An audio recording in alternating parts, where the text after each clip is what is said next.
If you own a Wii U, which probably isn't a lot of you, I would recommend checking your discs. With the Wii U especially, disc rot is a very common problem that is very troublesome for game collectors. Today, I just wanted to shine some light on the situation and spread awareness to this issue.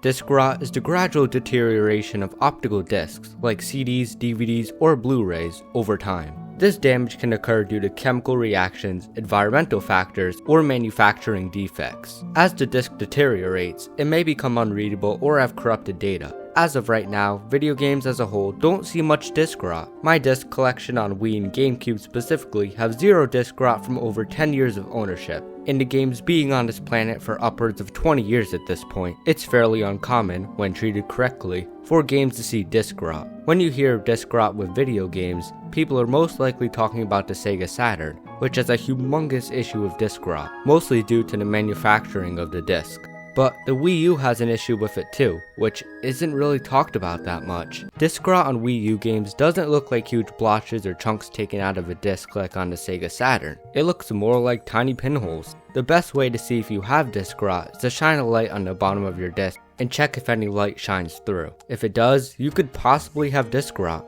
I say possibly because sometimes pinholes are used as anti-piracy measures with developers, and there's very conflicting information about it online, so it's not always rot. However, if you see a lot of pinholes, it's most likely that the rot got to it. So with all that said, how exactly is disc rot caused? Well, there isn't a 100% direct cause of the rot as of right now, but it's speculated a main cause is poor manufacturing, oxygen getting into the data, and environmental issues, such as it being stored in a hot attic or freezing temperatures. Obviously, mishandling a disc will damage it, even if you can't see any visible scratches. Scratches on the artwork of a disc can definitely damage the data on the inside, especially with Wii U discs, since it allows air to get inside the data layer, which is pretty bad for the disc. It honestly just sucks how fragile Wii U discs are. Other Nintendo discs like the GameCube are super durable. My Double Dash disc looks like it went through hell and back and still works without any issues. This is probably due to these discs being different compared to the Wii and GameCube. It's a modified form of DVD developed between Nintendo and Panasonic, and it uses very similar technology to Blu-rays in the disc design and how the data is distributed. Way different than the DVD type discs Nintendo's other discs are.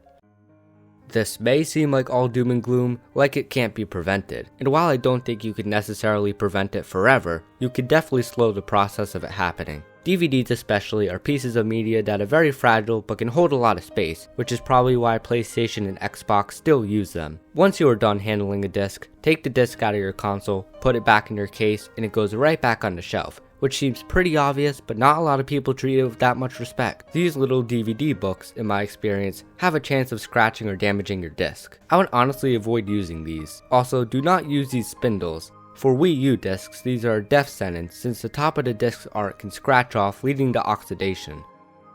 But when handling a disc, just use common sense. Don't put it where it shouldn't go, keep it in its case, and don't treat it roughly. The only places a disc should go are in the console and back in the case when you're done with it. If you do that, you won't necessarily stop the rot forever, but drastically reduce the speed that it happens. And remember to keep the discs in a temperature-controlled environment. Don't store them in a boiling hot attic or a freezing cold basement. Display them on your shelf or put them in a closet where it's temperature controlled and nothing bad could happen to it. Hopefully these discs can last years to come.